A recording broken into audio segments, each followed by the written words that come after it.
नमस्कार दोस्तों। आज हम आपको एक ऐसी कहानी सुनाने जा रहे हैं जो सिर्फ एक इंसान की नहीं बल्कि एक पूरे युग की है।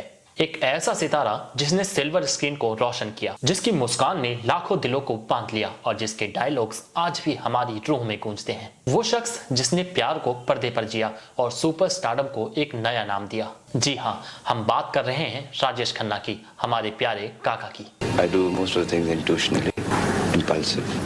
Just wait, and things do happen the way I want them to. ऊपर आका तो नीचे काका, ये वो नाम है जिसने भारतीय सिनेमा को पहला सुपरस्टार दिया।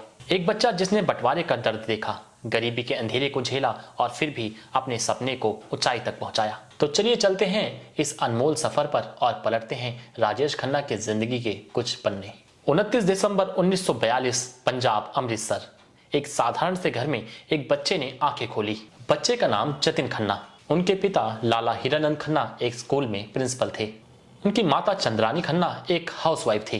जतिन खन्ना का पूरा बचपन बुरे वाला पंजाब, जो कि अब पाकिस्तान में है, वहां पर बीता। वो आंगन जहां वो क्रिकेट खेलते, गेंद उछालते और दोस्तों के साथ हंसी मजाक करते और जाने अनजाने बड़े बड़े सपनों को बुनते।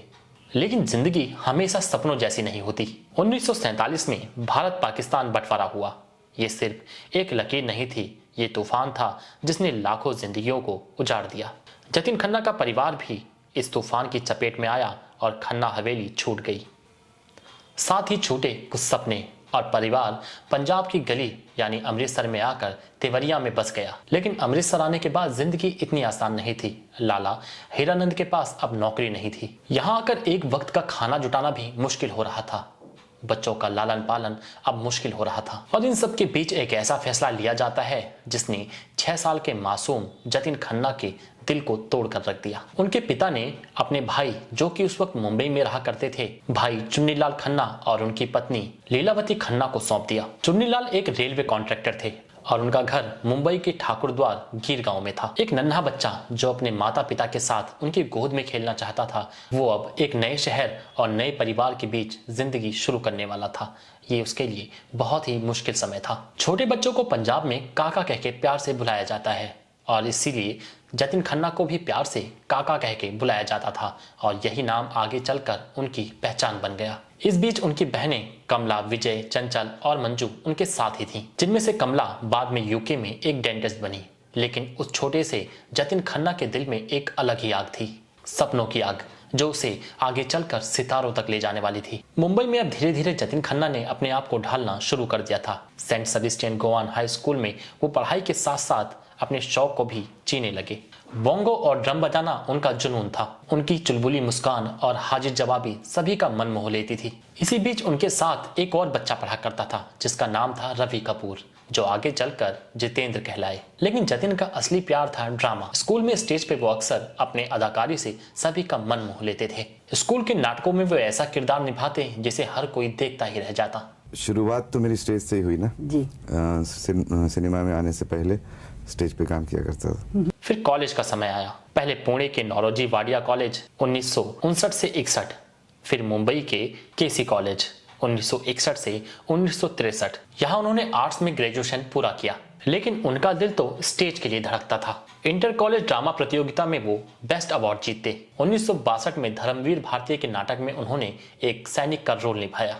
उनकी आंखों में दर्द, आवाज में जादू और उस अभिनय को देखकर चीफ गेस्ट ने कहा, बेटा तुम में वो जादू है जो फिल्मों में होना चाहिए। लेकिन उनके माता पिता को ये बिल्कुल भी मंजूर नहीं था। वो चाहते थे कि जतिन कुछ और करे। लेकिन जतिन ने अपने दिल की सुनी और उनके मामा ने उनका नाम बदला और रख दिया राजेश खन्ना। और यहीं से शुरू हुआ एक सितारे का सफर। 1965 का साल, यूनाइटेड प्रोड्यूसर्स ने एक ऑल इंडिया टैलेंट हंट आयोजित किया।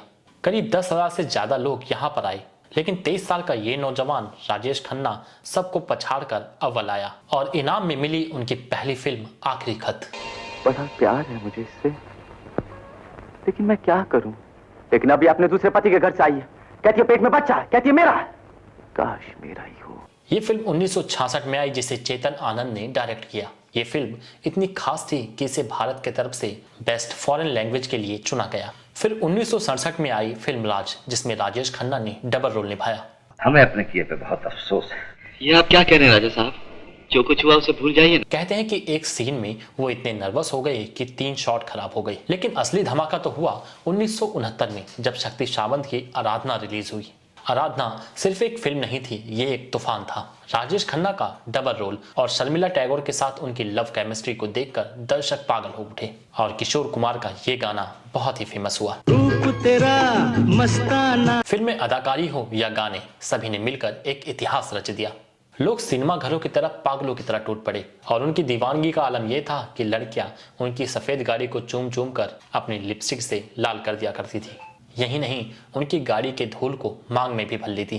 उसमें कुछ फैंस लेटर ऐसे आते थे कि लड़कियां अपने खून से उसको खत लिखती थी। कोई लड़कियां ऐसा भी खत लिखती थी कि भाई मैंने तुम्हारे साथ शादी कर ली, तुम्हारे फोटोग्राफ्स के साथ, और मैं अब तुम्हारी हो गई हूँ। दोस्तों, राजेश खन्ना वो सितारे थे जिन्होंने सुपर स्टारडम को जिया। उनकी MG sport car Churchgate के बाहर एक रेस्टोरेंट पे खड़ी होती और लोग उन्हें देखने के लिए पागल हो जाते। शंकर जयकिशन ने कहा कि हम उन्हें नहीं जानते थे, लेकिन उनकी स्टाइल और उनकी गाड़ी सबसे अलग हटकर थी। राजेश खन्ना उस दौर में एक सपना बन गए थे। 1969 से 1972 तक राजेश खन्ना का जादू हर सिनेमा घर में छाया रहा।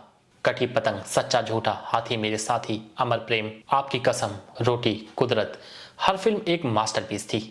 उनकी हर फिल्म में एक गाना कश्मीर की बर्फीली वादियों में जरूर शूट किया जाता था, क्योंकि कहते हैं काका को बर्फ से बहुत ही प्यार था। कुहू कुहू बोले कोयलिया से लेकर चिंगारी कोई भड़के, हर गाना एक मास्टरपीस बन गया था।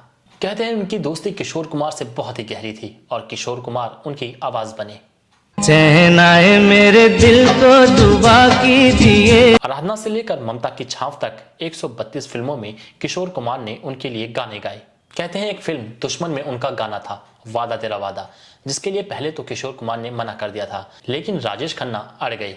उन्होंने कहा कि ये गाना अगर कोई गाएगा तो मेरा दोस्त किशोर ही गाएगा, जिसके बाद किशोर कुमार फिर मान गए। तो जब मैंने आराधना का पहला गाना सुना, मेरे सपनों की रानी कब आओगी तुम, तो ऐसे लगा जैसे राजेश खन्ना खुद गा रहे हैं। आर डी बर्मन ने कहा था कि मेरी बेस्ट ट्यून्स काका के लिए थी, मैं उनका दीवाना था। वहीं लक्ष्मीकांत प्यारेलाल ने उनकी 26 फिल्मों में म्यूजिक दिया। 28 साल का जो रिश्ता था, ये सिर्फ फिल्मों का नहीं, बल्कि ऐसी दो हस्तियां थी कि ये कह सकता हूँ कि वो अगर मेरी आत्मा थी तो मैं उसका सिर्फ जिस्म था। फिल्म रोटी के क्लाइमेक्स में मुमताज को अपने कंधे पर उठाकर बर्फ में दौड़ते हुए राजेश खन्ना के कंधे पर निशान पड़ गए थे। फिर भी वो हंसते हुए मुमताज को इमोटी चल आजा कहकर उठाकर दौड़ते रहे। उनकी जोड़ी शर्मिला टैगोर, आशा पारेख, मुमताज और तनुजा के साथ खूब जमी।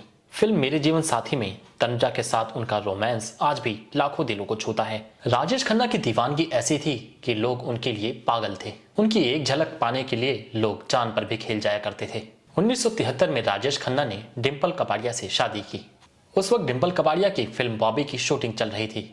इनके बीच उम्र का काफी फासला था, लेकिन प्यार ने सारी हदें तोड़ दी। जिसके बाद उनकी 2 बेटियां हुई, ट्विंकल खन्ना और रिंकी खन्ना, जिसमें से ट्विंकल खन्ना को तो आज भी लोग जानते हैं। उनके पति अक्षय कुमार आज बॉलीवुड के सफल अभिनेता हैं। मुंबई में उनका बंगला आशीर्वाद उनकी यादों का आशियाना था। राजेश खन्ना की जिंदगी में भी उतार चढ़ाव आए और उनकी पत्नी डिंपल के साथ रिश्तों में दरारें भी पड़ी। कहते हैं कि एक फिल्म जय शिव शंकर में वो साथ काम करने वाले थे, लेकिन वो फिल्म अधूरी ही रह गई। लेकिन फिर भी काका ने अपने परिवार को हमेशा प्यार किया। 1970 के दशक में अमिताभ बच्चन के नाम का सिक्का चमका।